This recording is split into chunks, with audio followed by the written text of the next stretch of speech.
Hello everyone, my name is Akanksha Ranjan and I have completed my law from Nirma University and currently I am pursuing my PhD from National Law University Jodhpur. I have also worked as assistant professor for approximately 2 years at Marwadi University Rajkot, and I left that job and then I started my full-time PhD as I have JRF also. So I am claiming that JRF and I am continuing my PhD. So this video is basically about PhD, choosing this PhD university, choosing the topic, how to proceed with this PhD thing, how to start with it. And this is for all the law graduate, postgraduate, or all the young researchers who are thinking about doing a PhD in future. So first of all, when we talk about PhD, in the last video I talked about there are different ways in which you can proceed as per your circumstances. Now let's come to starting with the proposal and the process. Now, if you have chosen a university, if you have chosen that this kind of university I want to continue my PhD with, maybe with job or without job. Now, to start with, you have to write a research proposal, because if you want that university to take you, you have to show that you have some research problem, you have some research gap identified on which you want to pursue your PhD, and you have certain questions in mind. You should research on that topic at least that much that you make sure that they understand that you have certain questions in mind, maybe no answer but certain question. It is obviously very clear that the topic that you choose for research proposal, it is not a final topic. Okay, one problem that I faced was I was very confused about choosing a topic. I was like, what if I choose a topic for now and later on I realize that it is not worth doing a research, or it is not possible to do a research on this. So I got to know with time and my research and talking to people who are belonging to this fraternity, I got to know that it is not full and final. The proposal that you submit, it is just a way to convince them that you have capability of doing this PhD. Rest, the supervisor will later on change the bits which are not possible, the topics, the areas which are not feasible, they will guide you in that. That is not the problem right now. We have to identify a topic and we have to write a research proposal. Now, the research proposal, how the research proposal should be. So, the research question should be very, very clear that what you are searching for. Okay. Then, what is the area of your research? For example, someone will have a constitution law research or criminal law. The area should be very clear. And supervisor. So some people just go with the university. That is also fine. It's not wrong. There are two ways in which you can choose the university. One, the name or tag of the university. And second, choose the supervisor and then go with the university at which the supervisor is. Okay, both ways it works. Third and last is feasibility and originality. You have to show basically in the proposal and in the interview after the proposal submission, there will be interview and you have to show that how your research is new or how this research has never been done yet and how it will be feasible for you to do this particular research in future. All such kind of questions will be asked to you in the interview, and you have to convince them that how your research is important, how the research question that you are posing has not been answered yet, and how you are going to do it. How you are going to do it, that also you should have a picture in your mind. Maybe it will change completely, but it will show that you have done relevant research, required research from your side before starting with the PhD. Okay? Now, choosing a topic, what kind of topic should you choose? No, so it's a very important and problematic thing at the same time. How important? Because you are going to give your, like, a lot of time in that topic only, 3 year minimum and 5 year 6 year maximum. You will be talking about, thinking about, writing about this topic, and this will be your specialized area. So you have to be very, very sure that you can work in that particular area. It is very important that you have interest in that area, because if you do not have interest in that area, you have chosen it just because it is very fascinating or it is very trending, then you will not be able to give your best for 3 4 years continuously, because you will be like, you'll burst out. Okay, so it is very important कि it should be it should be interesting, it should interest you, the kind of research area at least should interest you. Second, it should not be too narrow, it should not be too wide. Now this is also a very important thing which you should keep in mind while choosing a topic.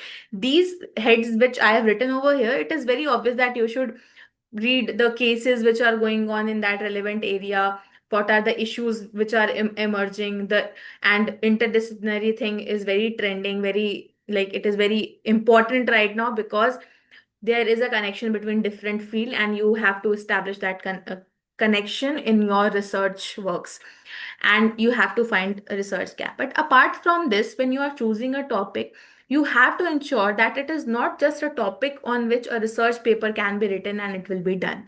It should be at least that wide that you are able to write at least 4 5 chapter on that topic, and at least you are able to do a long term research, like 3 4 year of research on that topic. If you choose a topic which is so narrow that only like in 10 pages you can sum it up, then the whole PhD you cannot proceed with on that topic. And at the same time, if it is so wide that it is not possible for you to complete it in that particular time frame, it is so wide, then in that case also you will not be able to. So you have to create a balance between that narrow and wide in the topic that you are choosing. The thing is, the topic that you choose, you like some bits and pieces of it, or the way in which you are going to conduct the research or research question, it will be changed, but the overall area, for example, I am doing a research on religion, something related to religion, so the concept, the religion will not change. Inside the framework, the research question, the method, everything can change. What I have proposed in my proposal and what I will be doing actually in my PhD can differ, completely differ, but the religion part, the broad part will remain the same. That is why it is very important that at least you choose the right broad area. Inside, it will change later on. Now, coming to how to write the proposal after choosing the topic. So, let's say I have chosen the topic that is religion. Okay, now under that I will specify something. For example, if I have taken a topic that is religion and politics, let's say right to freedom of religion and political aspect. Just an example, this is not my topic. So for this, if I'm starting it, I have to structure it in this manner, which is given over here in this slide. The title should be very clear: Introduction, Research Question Objective, Literature Review, Methods, contribution that you are going to make, and bibliography. And this is an average 1500 to 3000 words. Now, this is not a very rigid thing. The university in which you are applying, there might be a guideline of that university. Maybe one or two things will change in that guideline. Maybe word limit will slightly changes in that guideline. Accordingly, you have to apply. But this is a rough general standard structure in which proposal is written. In the research proposal, the interviewer, the people who are reviewing your research proposal, what they want, what they focus on is good research questions. Okay, what are the questions that are that you are posing?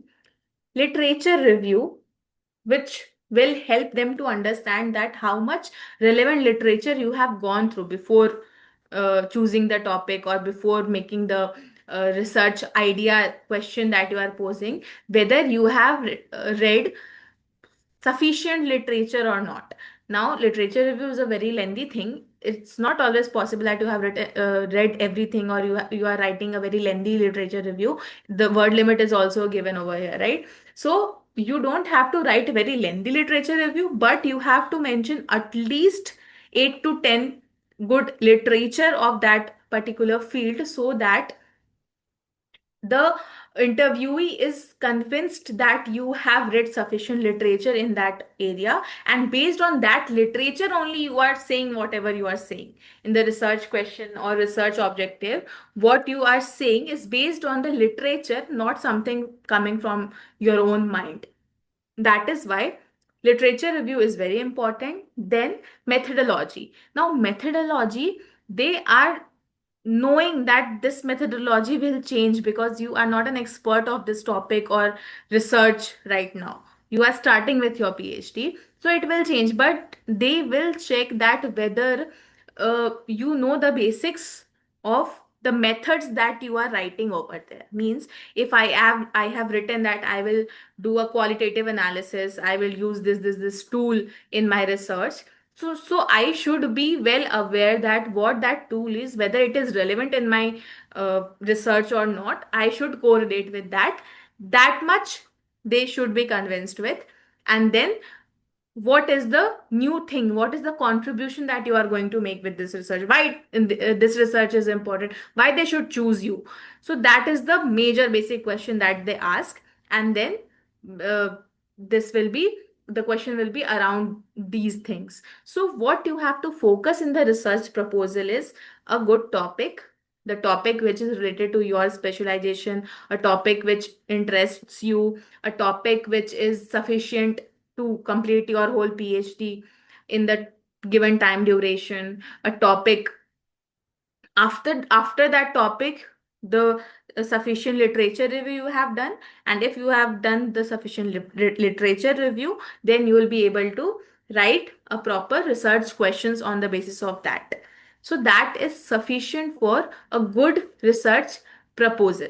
Now application process is also another thing in which people they face problem. I faced problem क्योंकि application process जो है all round the year अलग अलग time पे अलग अलग universities की आती है, और आपको चेक चेक करते रहना पड़ता है, ठीक है। मतलब आपको वेबसाइट पे भी चेक करना पड़ेगा। आप अगर किसी ग्रुप में हो, टेलीग्राम पे, व्हाट्सएप पे, तो उसमें नोटिफिकेशंस भेजते हैं लोग, शेयर करते हैं, वो आपको देखती रहनी पड़ेगी, क्योंकि कोई ऐसा पर्टिकुलर साइट नहीं है जिसपे आपको एक जगह सारे पीएचडी के नोटिफिकेशन मिलेंगे। अगर है तो मुझे नहीं पता है, बट आपको थोड़ा सा ये अवेयर रहना पड़ता है कि कहाँ की नोटिफिकेशन आई है, स्पेशली अगर आपने चूज कर लिया है कि आपको इसी जगह पे करनी है। जैसे फॉर एग्जांपल कॉन्स्टिट्यूशन लॉ के लिए आपको पता है, अगर फॉर एग्जांपल कि एनएलयू कोलकाता वाला इज गुड, तो आपको एनएलयू कोलकाता के वेबसाइट पे आपको चेक करते रहना पड़ेगा कि नोटिफिकेशन आ गई है कि नहीं आई है, ठीक है।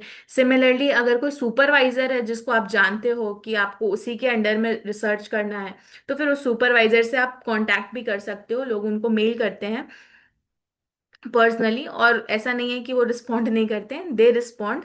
मुझे भी लगता था कि they don't respond, why would they respond, अभी तो मैंने पीएचडी शुरू भी नहीं किया, बट दे डू रिस्पॉन्ड। सो आप वैसे भी वो वाला मेथड यूज कर सकते हो। मेरे हिसाब से it's good that if you have done a good research on whether the relevant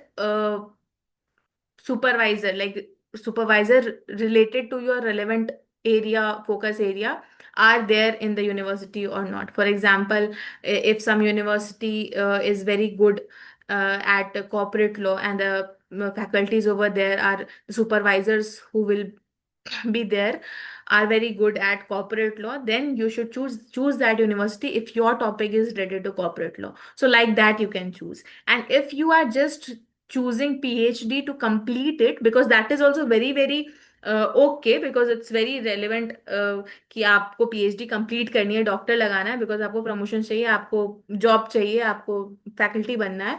तो अगर आपको वैसे PhD करनी है और आपको प्राइवेट यूनिवर्सिटी से भी PhD करनी है, तो भी उसके लिए आपको उसी की नोटिफिकेशंस का वेट करना पड़ेगा, और वहां पे फिर आप रिलेवेंट सुपरवाइजर हैं कि नहीं, इन सब चीज़ों में नहीं जाने की ज़रूरत है, क्योंकि वहां पे तो जो भी अवेलेबल होंगे वो आपको दे दिए जाएंगे, और आपको अपनी कंप्लीट ही करनी है बेसिकली PhD, तो उसमें फिर ज़्यादा प्रॉब्लम नहीं है।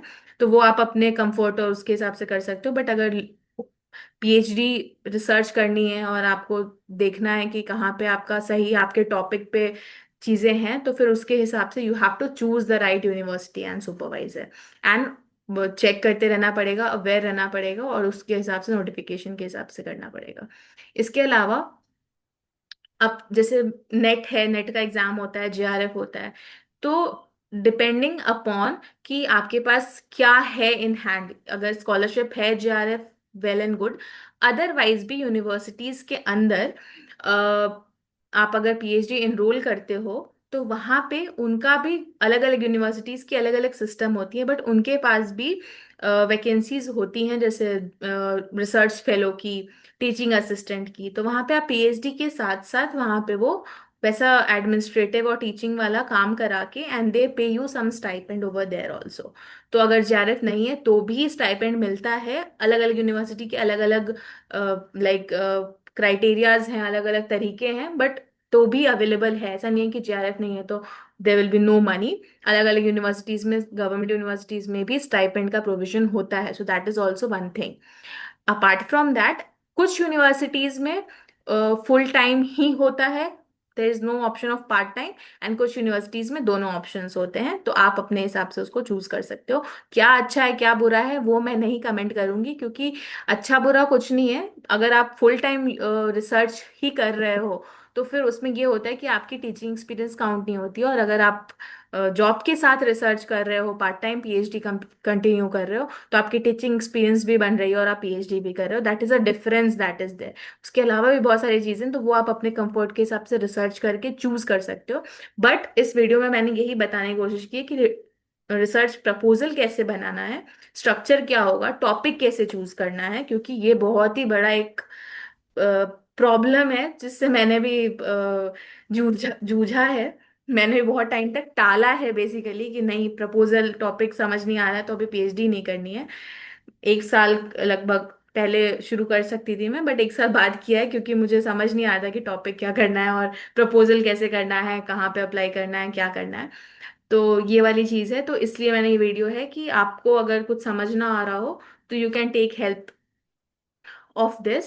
And apart from this, if you face any specific problem while starting with your proposal writing, or if you are going for an interview, you want to know something specific, you can ping me, you can like message me on the LinkedIn, there's a link given over here, and also you can mail me on my email ID. So yes, I hope that this will help you uh, in continuing your PhD and starting your PhD journey. And all the very best. Thank you so much. See you in the next video.